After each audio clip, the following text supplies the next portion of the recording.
मोहम्मद अरसलान है। आप ग्रेड का यूट्यूब चैनल देख रहे हैं।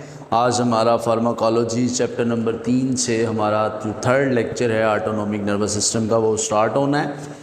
अब हमने इसमें कल एक डिटेल पढ़ी थी लास्ट टाइम कि कोलिनर्जिक एगोनिस्ट की जो ड्रग्स हैं वो कौन सी है। तो ड्रग एक्टिंग जो है डायरेक्ट एक्टिंग वो एसिटाइल कोलिन है। अब मैं इसी से जो है वो स्टार्ट करता हूँ कि neuro transmission of acetyl choline कैसे होती है।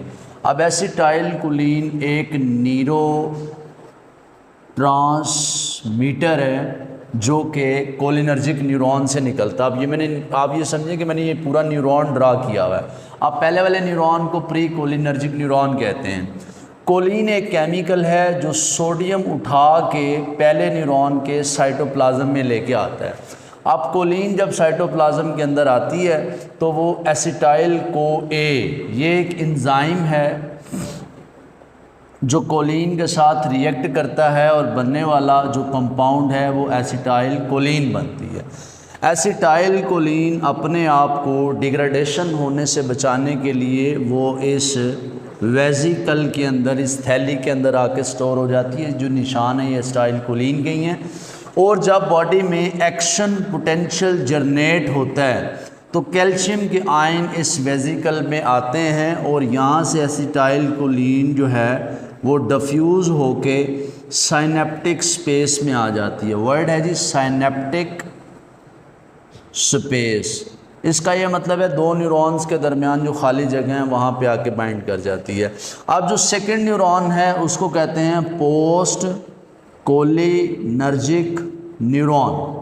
अब पोस्ट कोलिनर्जिक न्यूरॉन पे ये एसिटाइल कोलिन पहुंच गई है तो ये सबसे पहले उसकी डेंड्राइट्स पे पहुंचती है। आप ये समझें कि पोस्ट जो रिसेप्टर है कोलिनर्जिक वहाँ रिसेप्टर पड़े हैं इस नाम से M1, M2, M3, M4, M5 और साथ में ये NN और NN और NM ये रिसेप्टर्स पड़े हैं। यानी कि ये वो रिसेप्टर हैं जिन पे एसिटाइल कोलिन बाइंड करके अपना इफ़ेक्ट देगी। इसके अलावा आपकी बॉडी में कोई भी ऐसा रिसेप्टर नहीं है जिस पे एसिटाइल कोलिन बाइंड करे और वो अपना इफ़ेक्ट दे। अब ये तो मैंने आपको स्ट्रक्चर में समझाया। नीचे आप लोगों के आर्गन्स पड़े होंगे, लाइक हार्ट पड़ा है, आपकी GIT पड़ी है, ये सारे पड़े हैं और उस पर आप लोगों को इफ़ेक्ट आएंगे। वो इफ़ेक्ट देखने के लिए आपको इसका सहारा लेना पड़ेगा कि कोलिनर्जिक रिसेप्टर कौन से होते हैं। कोलिनर्जिक रिसेप्टर दो तरह के हैं, एक का नाम मस्करिनिक और दूसरे का नाम निकोटिनिक।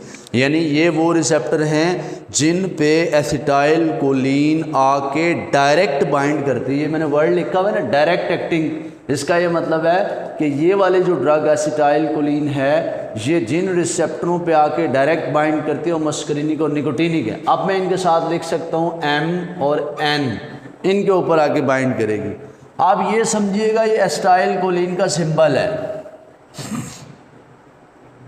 अब एसिटाइल कोलिन जब अपने रिसेप्टर M1 पे आके बाइंड करेगी तो क्या होगा, असल हमारा सवाल यहीं पे आके ख़त्म होता है। अब हमने देखना है M1 रिसेप्टर मौजूद होता है स्मूथ मसल में। स्मूथ मसल में हमारा GIT भी आ जाता है, हमारा लंग्स भी आ जाता है, हमारी आइज़ भी आ जाती हैं और इसी तरह के हमारे जो आर्गन जिन ऐसे मसल्स जिनमें बोन्स अटैच ना हो और वो दिल और जिगर के मसल्स के अलावा जितने बचते हैं वो सारे स्मूथ मसल्स हैं। उनमें से GIT, लंग्स और आइज़ मोस्ट प्रोमिनेंट है, मैंने लिख दी है। एसिटाइल कोलिन जब M2 पे आके बाइंड करती है इसका मतलब है वो हार्ट पे बाइंड कर रही है। एसिटाइल कोलिन जब आके M3 पे बाइंड करती है इसका मतलब है वो एक्सोक्राइन पे बाइंड करती है, एक्सोक्राइन ग्लैंड पे। मैं एक्सोक्राइन ग्लैंड के नाम लिखता हूँ। एक को नाम देते हैं जी सलाइवरी ग्लैंड। सलाइवरी ग्लैंड जिसमें से सलाइवा निकलता है यानी कि थूक निकलता है। और दूसरे हैं जी स्वेट ग्लैंड जिनसे पसीना निकलता है, स्वेट पसीना निकलता है, वो वाले ग्लैंड। और एसिटाइल कोलिन CNS में ये जाती नहीं है क्योंकि ये उसकी रिसाई नहीं है कि ये CNS की उस जगह पे जाके जहाँ पे ये दो रिसेप्टर पड़े हैं वहाँ पे पहुँच जाए, इसलिए इन दो रिसेप्टर पे इफ़ेक्ट नहीं आता।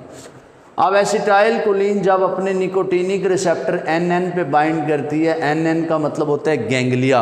लास्ट लेक्चर में मैंने आपको बताया गैंग्लिया दो न्यूरॉन्स के दरमियान कलेक्शन ऑफ सेल बॉडी को कहते हैं, और इस गैंग्लिया का काम होता है प्री और पोस्ट दोनों के दरमियान में जो कम्युनिकेशन है उसको तेज़ करना। और अब आगे बारी एसिटाइल कोलिन जब NM रिसेप्टर पे बाइंड करती है तो इसका मतलब है स्केलेटल मसल, यानी कि ऐसे मसल जिसके साथ आप लोगों की बोन्स अटैच हुई हुई हैं वहाँ तक ये रसाई हासिल करना।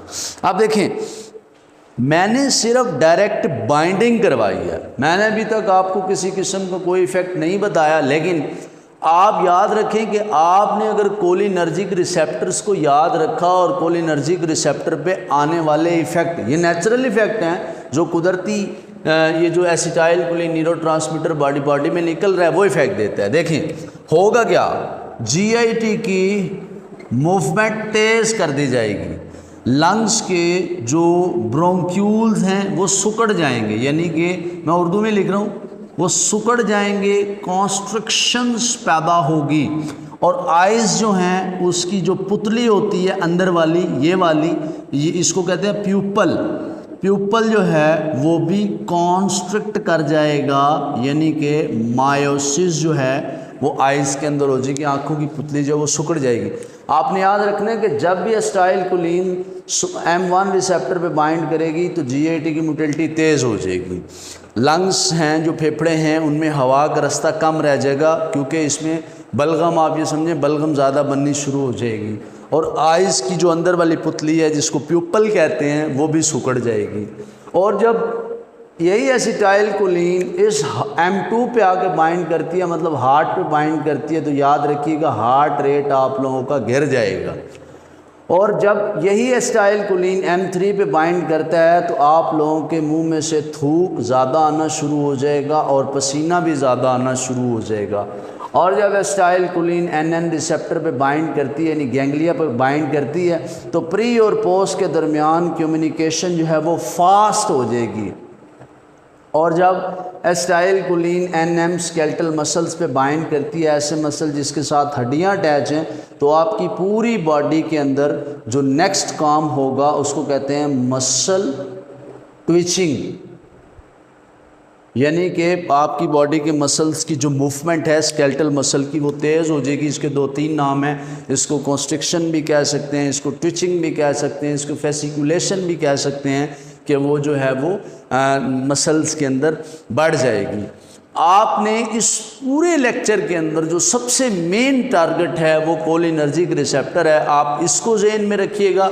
मैं इसका भी अभी थोड़ा सा एंड कर दूं जो मेन इंपॉर्टेंट है। यहाँ तक तो हमने देख लिया कि एसिटाइल कोलिन कैसे रिलीज हुई, कैसे रिसेप्टर पे बाइंड की और कैसे उसने अपने इफेक्ट दे दी, लेकिन एक चीज़ रह गई है, इस स्पेस के अंदर एक एंजाइम पड़ा है, उस एंजाइम का नाम है एसिटाइल कोलिन ईस्टरएज।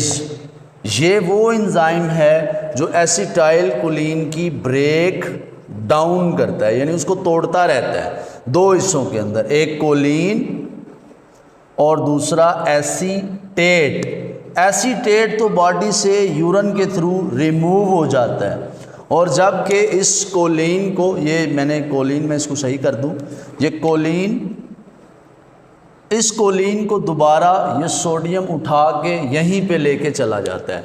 यानी कि अगर मैं इसको 6 लफ्ज़ों में बयान करने की कोशिश करूं कि एसिटाइल कोलिन की न्यूरोट्रांसमिशन कैसे हुई, तो वो आपको मैं यहाँ पे 6 वर्ड्स लिख के दिखाता हूँ जिसके अंदर ये हो रहा है। मैं सिर्फ एक वर्ड को रेस कर रहा हूँ जो प्री न्यूरॉन्स लिखा हुआ है। देखिए, सबसे पहले आपने एसिटाइल कोलिन की सिंथेसिस की, यानी तैयार करवाई। कैसे तैयार हुई?